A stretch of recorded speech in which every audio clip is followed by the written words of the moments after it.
Hey, what's up, guys? Bluntguts here. I am doing a Watcher Realms video for you today, and today I want to talk about, not that, I want to talk about Guild Wars, and specifically I want to talk about some of the demon champions that we have in the game. I want to show you the ones that I use. I have done quite a bit of farming, so I think that a lot of my demon soldiers are probably a little bit higher level than many of yours. But maybe not. Maybe that's incorrect on my part. I don't know. Honestly, I do feel like one thing that they could improve about this is that it's hard to really compare them to the to other folks. So I don't know if I've done well, if I've done bad.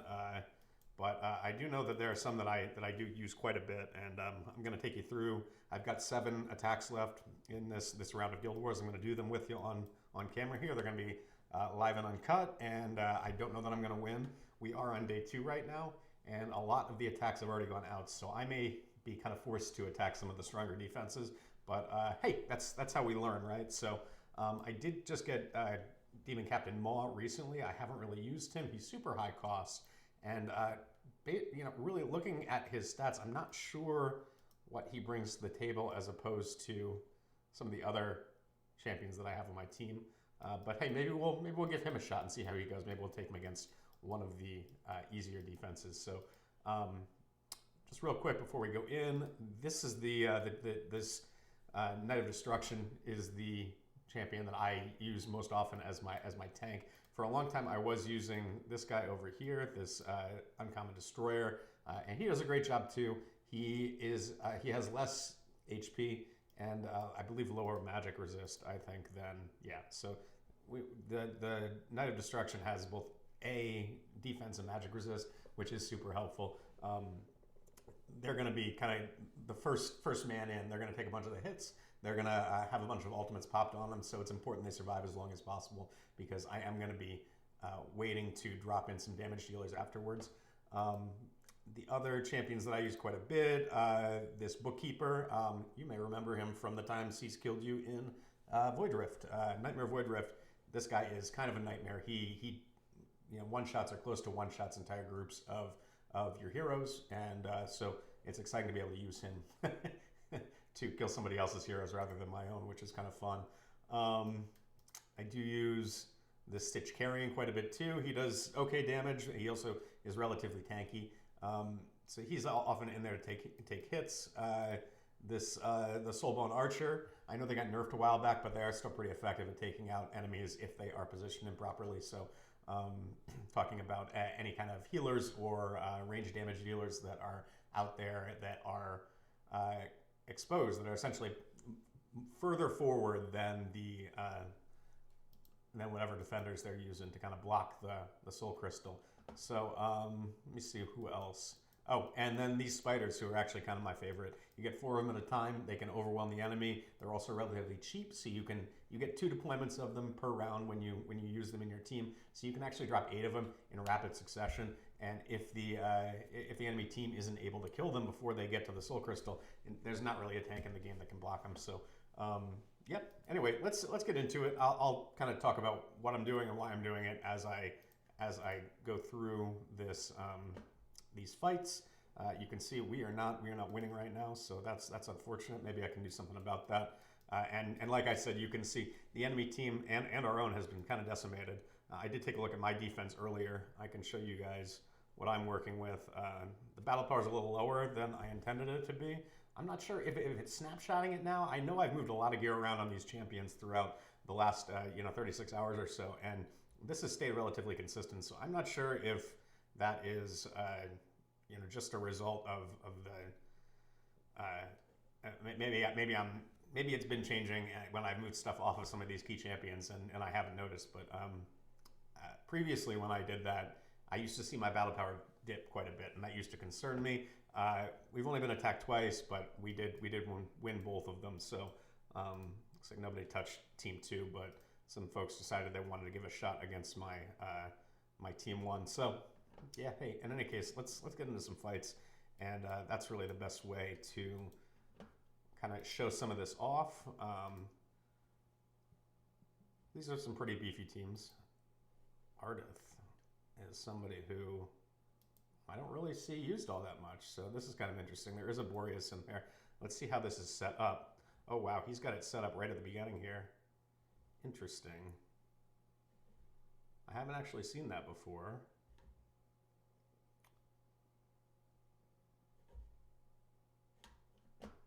One thing that I do like to do in here is see, so he said 3 wins. Let's see how the attack went on the first one. And this is kind of how I oftentimes, if I face a team that I feel like is going to be stronger than what I'm used to, I like to take a look, see how they beat somebody else previously. It's interesting with I right there. And so he's got Hollow healing Ezreal. I think we may get popped by this team, but you know what? The point of this is not to get wins. The point of it is to get wins, but the point of the video is not necessarily to get wins as much as just to kind of show off, I guess, some of these soldiers and to see if we can figure out some strategies that might be effective moving forward. So let's take a look at his second team and see how that one went. So this is typically where you see defensive setup is back at the end there. And it looks like the attacker is kind of using the same strategy that I do. I like to send a tank in initially, burn up a bunch of ults, and then I follow up with some higher damage dealers, hopefully in a spot where they can take some. This is a team that I would be super afraid of, honestly. I don't know that I'm going to attack this one because Brokir is overpowered, and especially if he's got solid defenders in place there, it is hard to deal with that. Sylas is going to cut through all the enemy armor. Valkyria is super overpowered in this mode as well, so not overpowered, but she's a very good champion in this game mode, so I don't think I'm going to attack them, but you know, I guess we can give a go at the first team and see how that works out. Let's give it a shot and see. So this is my team. You always want to make sure that you have all of your champions affiliated there. See, I just gained a bunch of battle power as a result of that. It's going to make my champions stronger. So you know, just be cognizant of that if you do change your teams at all. So let's give it a go. Let's see what happens. I'm going to see if I can't draw their fire with my Knight of Destruction. And I think what I saw was that the previous attacker, he deployed is kind of in rapid succession, and I think I'm going to avoid doing that. I'm going to try to get 2 of these Soulbound archers out at the same time, which I can right now since I've got 8. Let's see, he is not doing enough damage. They're not going to be able to take him out, so I'm going to drop a Bookkeeper in. I should have waited for 2. That's my mistake right there. Oh, I got Hollow, so that's something. Drop another one in there. We can get the other healer out. We could if they could stop getting frozen. How much time do we have left? 128. Drop another one of these to occupy the tanks. And then I'm going to make a... Oh, I think we're good, actually. Right on. Well, let's get some fast guys in there. We'll just speed this up. There is something really satisfying about being the attacker rather than the defender in this. Like, normally you're the defender in this game, right? Always you're dropping your own champions. They're constantly attacking you, and you have to worry about them slipping through. It is kind of fun to be the one who's trying to break through rather than the other way around. So I do enjoy that. Let's take a look here, and I think we will do that again. I'm not going to auto here because, you know, unfortunately, what I've found is that the autos oftentimes aren't consistent. So I don't know what that is, if there's something that can be done to make it more consistent. But oftentimes I'll win and I'll think I can auto. More often than not, it does work. But there are times when I auto and it does not do what I want it to. So we are going to see how this goes. Hopefully we can get a similar result here. I think maybe we go with the Bookkeepers first because they were more effective. So let's see. This Hollow seemed like it was pretty squishy. Yep, there they both go. See, that was much more effective. And just going to drop these guys in there, and he's pretty cooked. I didn't even notice he had triple healer. He had Elwyn in there as well. But these bookkeepers are fantastic because not only do they do high single target damage, but they actually do splash damage when they attack. So I would certainly recommend them. They are MVPs. Them and the Soul One Archers do most of the damage in my teams. As far as like purpose-wise, the fighters, these what are they called? Stitch Carrion. They're fantastic too, but they do okay damage, but they are pretty tanky. So they're kind of like my in-between as far as they're kind of like a hybrid between damage and tankiness. But their main purpose is just to occupy the other enemies so that I take a little bit of heat off of my higher damage dealers, which are, in my experience, these range mobs. I know that the Axe Slaughterers are kind of popular as well, so that's always an option. I don't know, do we want to try this team too? He's only got one healer on it. And they're all clustered there. I feel like, I may regret this, but let's give it one go. Why not? Let's see what we can do. I think my bookkeepers might actually end up doing some work on this. So we are going to see. And the one thing I will say is when you're doing this, you always want to wait until you've got maximum cost before you start deploying your enemies there, because you want to be able to bring them out in groups is what's really difficult to counter in this game, in my experience anyway.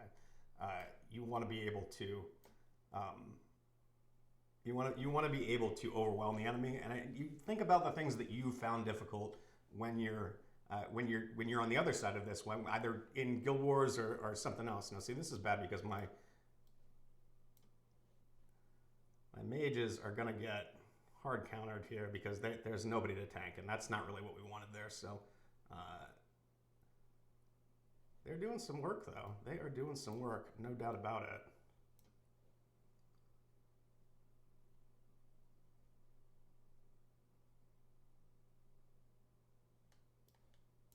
See if we can't overwhelm them with these guys. I don't know that we're going to be able to, but it is worth a shot.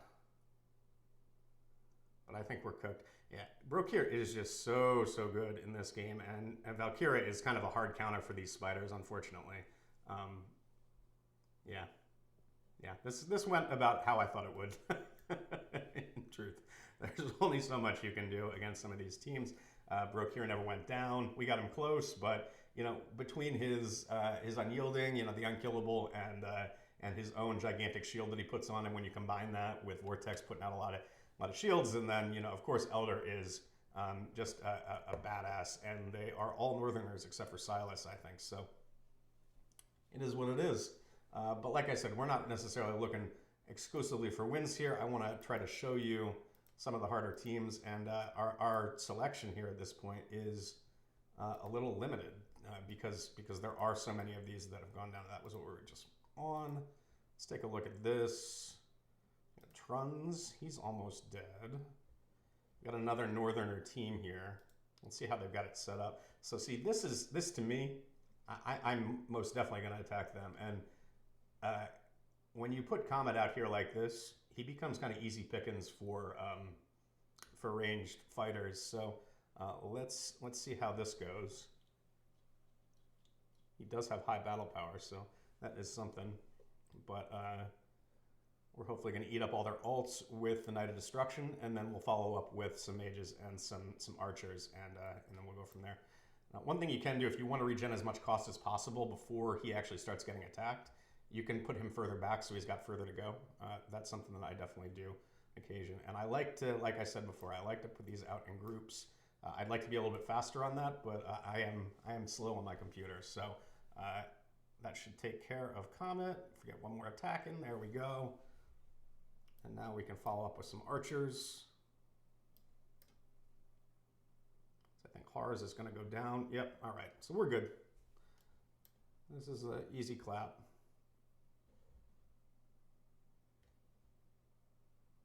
But yeah, this strategy, I don't really have to vary it all that much. I try to find a team that, if they're grouped closely together, I'm more likely to use the mages. If they are spread out a little bit more, the archers are typically better. But both are pretty effective. It's just kind of AOE versus single target damage, and picking off. you can always deploy more mobs. The enemy team is not going to be able to do that. They're stuck. If somebody dies on their team and they don't have, like a Valkyria to resurrect them, or the champion doesn't have some way to resurrect themselves, then there's no way that they're getting back up. So, it is what it is. Ooh, Praetus team. The other one, Rokir's fantastic. So is Regulus in this. Let's take a look. They are tightly grouped again. I think this is another candidate for mage dominance. So let's take a look. Actually, bookkeeper dominance. That's the actual name of the champion. But let's give it a go. Let's see. I would not be surprised if I lose this, though, because Praetus is overpowered. Valkyria is really good. He's got a lot of, I guess you'd say S-tier champions for the Guild Wars. So let's see what we can do. If we are lucky, we'll be able to pop some folks. He's got multiple defenders there. Boom, boom. Now they're together.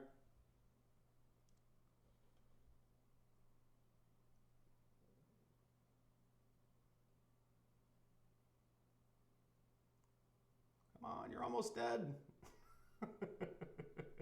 And here I am. I'm not redeploying anything. But you see, my Knight of Destruction is still cooking right now. He is still going. There we go. We finally popped. There we go. Now we're getting some traction.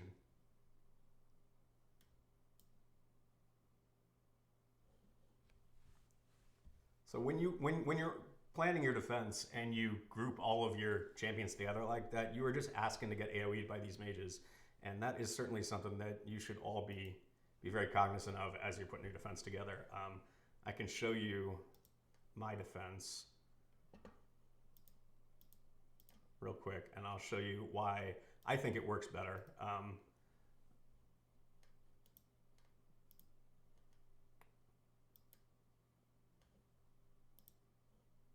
I'll show you this team, but they're both set up very similarly. So here we've got Comet over here. We've got Toreador up front here. Now, Hatset admittedly is kind of at risk up here, but she is still within Hollow's range. Toreador is going to buff Hatset. Also does some stuns, which are pretty overpowered. Hopefully he's going to lay up some enemies for Valkyria to bump in. But if he deploys those mages, he might be able to take out Hatset, depending on whether or not my Hollow is able to keep him up. But once either the mages or the archers, once they get into the hitbox right in front of Toreador, they're just going to be attacking Toreador. They're not going to be attacking anybody on the side. So it's really going to be up to whether or not Hollow can keep them up. I think a Vortex might actually be better in this situation. Maybe I should make that change.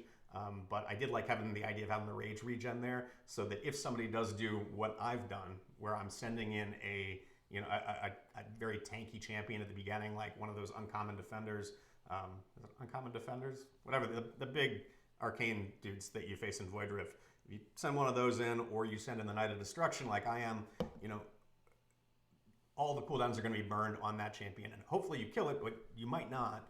But you want to have that rage regen so that when the second wave comes up, hopefully you're still going to get some cooldowns up. There is kind of that fulcrum point when you're fighting, where are you going to be able to break through the defense, or is the defense going to overwhelm you? You want to do everything you can to slant it in your favor, regardless of which side of the battle you're on. So, in any case, that's why I have things set up this way. I can show you my record is reasonably well in the season so far. Let's see.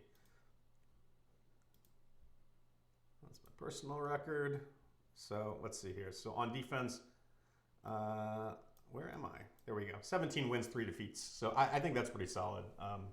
In a game mode where more often than not the attacker has the advantage, I will take that. That's a pretty solid win percentage in my opinion. But and I think it's probably beaten most of the other people on here.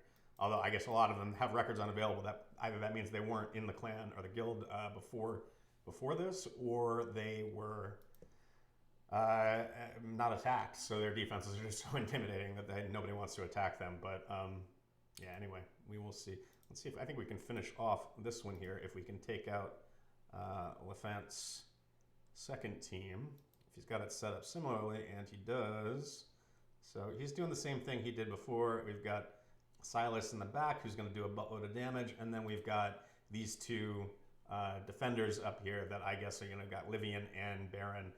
Baron does have an unkillable, so it's almost the exact same team. He's just swapped in champions with similar abilities. So we're going to go with the same thing here. Always check, make sure you quick affiliate. Look at that, I gain a little battle power. I don't know why that would be. Let's go. Let's see if this strategy works again, because I won't lie, I was a little nervous in the last one when we were when I was waiting to see whether or not the mages and the archers were going to be able to kind of push through all of that. So let's see how it goes. Silas is going to destroy that that lovely gentleman, Knight of Destruction, right there. He is going to rip through his defenses, but hopefully we're going to be able to counter that. Let's put a little more tankiness in there. And now I think the Baron's about to die. I hope. Or did he just get his unkillable? He did. There we go. Now Baron's down. And see, the problem with teams like this is he doesn't have enough bite to him. You know, he's got Silas, who does a lot of damage. I don't know how this is built, whether or not it's built well or not. But if you don't bring enough damage to the team, that's almost as bad as having kind of a porous defense, because you end up not being able to kill anything, which means that even if they can't kill you, you're eventually going to get overwhelmed by the enemies. So that is done there, and I think we just finished off this stronghold, I think, right? Are we? 0 out of 6. I guess they beat 1 too. Let's see, how many more battles do we have here? I think we've only got one left, if any, right? Yeah, one more attempt. So let's see, maybe we can we finish off this guy maybe? Yeah, let's give this lovely gentleman a go. So Valkyria, all right, not Valkyria, Valeria is back there, and she does just a crazy amount of damage. She's not in a very advantageous spot though right there, so I don't know why. I feel like maybe you could have deployed her on the side here, but I don't think she's going to be able to reach the mob that's attacking Brokir. But Brokir, honestly, I'd say it's like a 50-50 shot that I'm able to get past him. I may need to overwhelm him, but my plan will be to come in with the mages. I'm going to take out his Boreas first, and then we're going to take out, hopefully, Ezran, and then hopefully once Ezran is down, we'll be able to deal with the rest.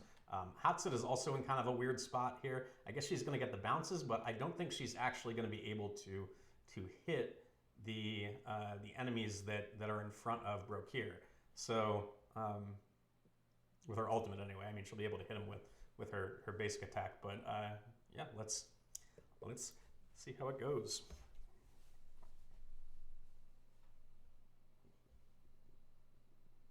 I'd hate to end on a loss, I will say that. We're going to drop this guy at the back. We've got full cost.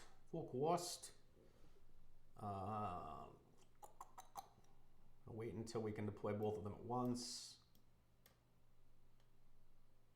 because we want them to be together.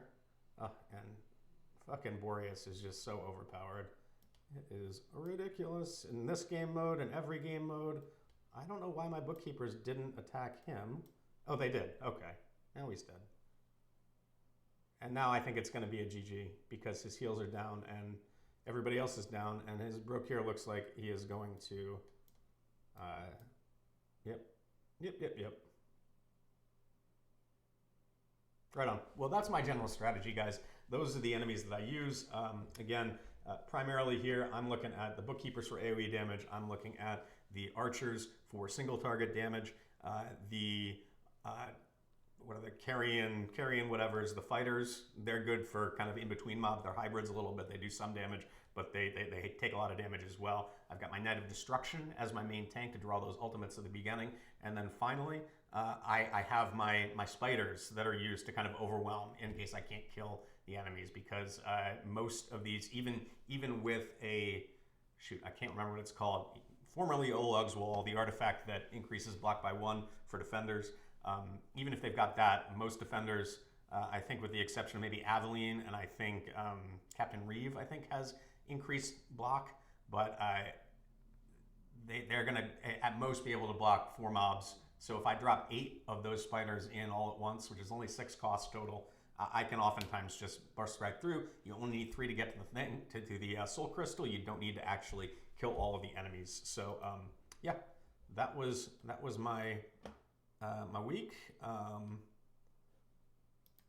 Nice to close it off, killing one of these things. I don't know what my record is for the week. I think I went 7-1, but let's take a look. Let's take a look. Where is it? Allies. Contribution ranking, excuse me. Garrison Allies, Blunt Guts, 0 for 8. Battle records, and I guess I could just look at this, right? So the last 8. So we've got 4 wins there, 1 loss. Oh, did I lose one initially too? I guess I did. Or is that? Oh, that's a defense. I guess that's the same. So let's count the attacks. 1 win, 2 wins, 3 wins, 1 loss. Yeah, so 7-1, which is pretty solid. I'd love to be 8-0, but at this point in the match, I'm not going to be all that upset about it. Hopefully, some of my guildmates will use their keys. Hint, hint. We've used just barely over half of them, and we are only down by what, 6.5%. So yeah, definitely. Celestials Legion, come on, let's assemble, guys. Anyway, folks, I hope you enjoyed the stream. I hope this helps you out moving forward. Please leave a comment if you want to tell me what I did wrong, or if you want to tell me what went right for you. I would really appreciate it. Please like and subscribe.